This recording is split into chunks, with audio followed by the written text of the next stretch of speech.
Good evening, church. It's good to be with you again on this Wednesday Wednesday evening. It is Wednesday for me. I'm recording this on Wednesday, the 14th, and so just getting ready for the 21st class in which you're watching. And so thank you for being with us and with me. And that now that we're getting into the religion part, religion in the ancient world, we're probably going to scale down the size of the class or the length of it down to about 15 minutes because there is so much to cover. And one of the things that there's a lot of, I told Joey earlier, a lot of $1 million words that are used in this area. And so I don't want to get bogged down with those $1 million words and trying to pronounce and define and all of that.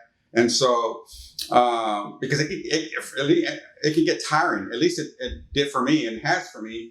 And so, just to try to keep it interesting, and I will condense the class starting at this point, just about try to stay in that 15-minute mark. All right. So, religion in the Grecan. Well, I got an itch, allergies. I'm sorry. The religion in the Greco-Roman world. So if I look over here a lot, I have my notes over here. Trust me, I don't teach this class without notes. And so I usually have them over here somewhere. And so, but nevertheless, if you see me looking over here often, that's because of my notes. But anyhow, so again, back to religion in the ancient world.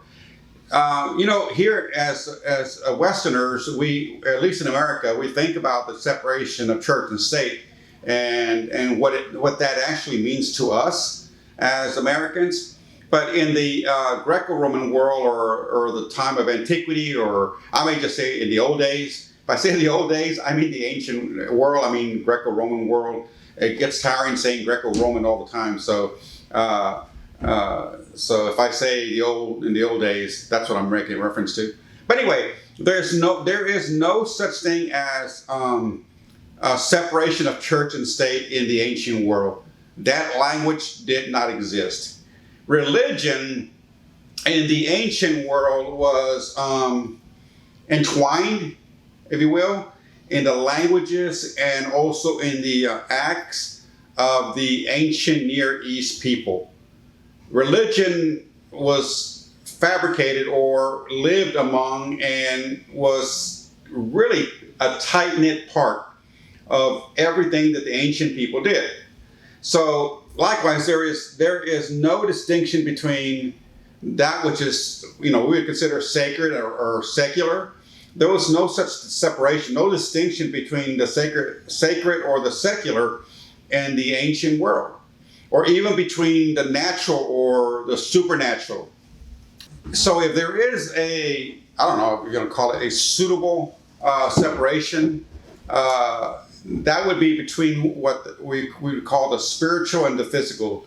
And even that separation among the ancients would be less meaningful to them than it is to us. Because there really wasn't, there wasn't even really that much of a distinction between spiritual and the physical world. So in the end, there is a distinction between the heavenly realm and the earthly one, but events in the two locations were often intertwined, or at least they often parallel each other. So again, I guess the bottom line I'm trying to get across is there really wasn't a lot of separation between natural, non-natural, secular, or unsecular world, cosmos, earth, all of those things like sometimes we think of to them. Everything was either paralleled with each other, everything that happened in heaven and earth, if you will, either paralleled or were really ingrained into one another, okay? So it would be difficult to discuss with the ancients the concept of divine intervention because in their world view, deity was too integrated into the cosmos to intervene in the cosmos. I guess what I'm trying to say is that they were so much part of the cosmos that they didn't necessarily intervene in the cosmos, they control the cosmos. So for the most part, deity is on the inside and not on the outside looking in. So all experience during the ancient times, all experience, everything that occurred to them was a religious experience. So it wasn't like on our days where lots of people take church work, take church life and work life, take church life and family life, take church, and somehow in our own minds, we can separate the two. Then we have church and we have work, or we have church or unchurched. And so, but to the ancients, there was no such thing. So to them, all experience was religious experience. All law was supernatural or spiritual in nature, and all duties were duties to the gods. All events that they participated in was for the deities, for their gods and their cause. So you understand there's no separation. I mean, they literally live and breathe life, regular life, and religious life. They were basically one and the same. So life was religion, and religion could not be compartmentalized within their own lives. Just like at least it seems like it happens to us Americans, where we can compartmentalize religious life, church life, and other parts of our lives. There was no such understanding in the ancient world. All right. So for better or for worse, the religious environment in the Roman Empire, the period in which Christianity was first appeared, and later actually going into the second century, later dominated in second and third and fourth century.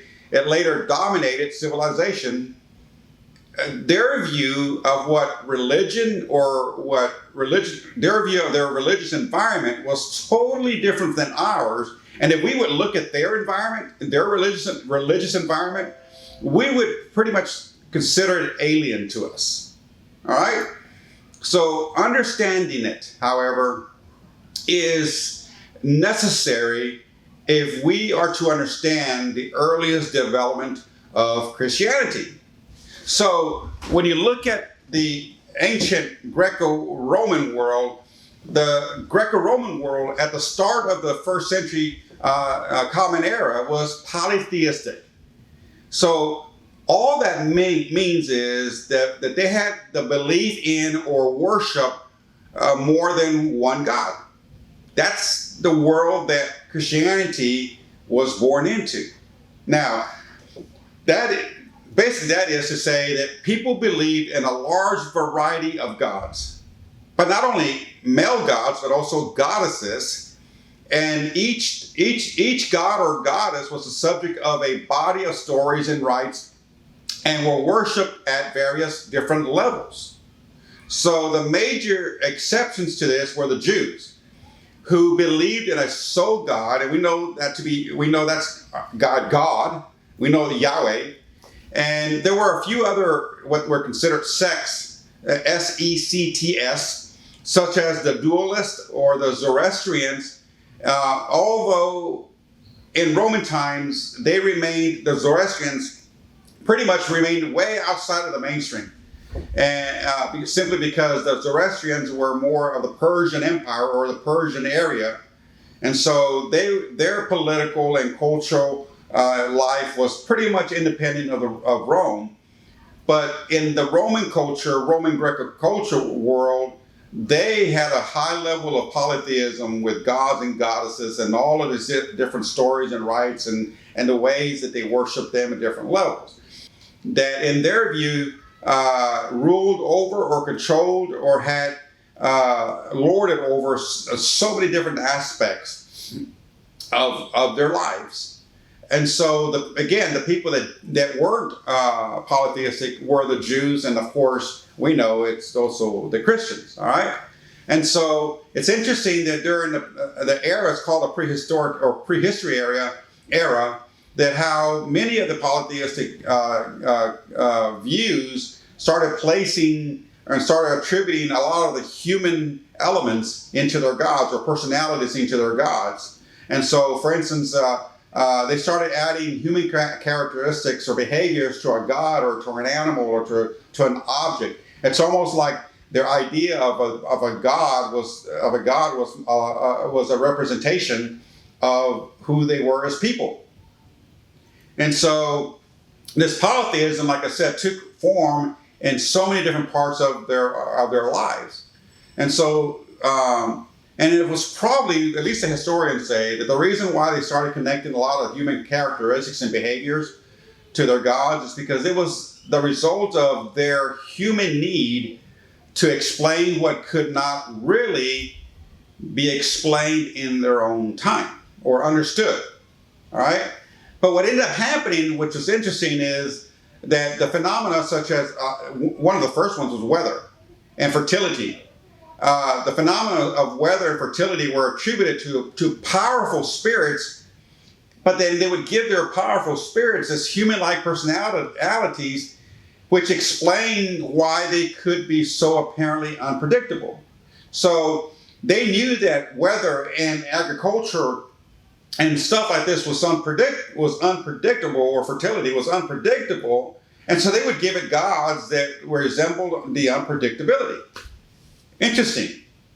So it was believed that deities needed to be in that era, and if you watch all these older shows, you'll see it, that in their era, it was believed that the deities, or their gods, little g, needed to be enticed to provide for humanity, or at least the deities needed to be appeased into not harming humanity. So polytheistic religions have many rituals, and they had many codes, and the rituals and the codes were intended to accomplish this, to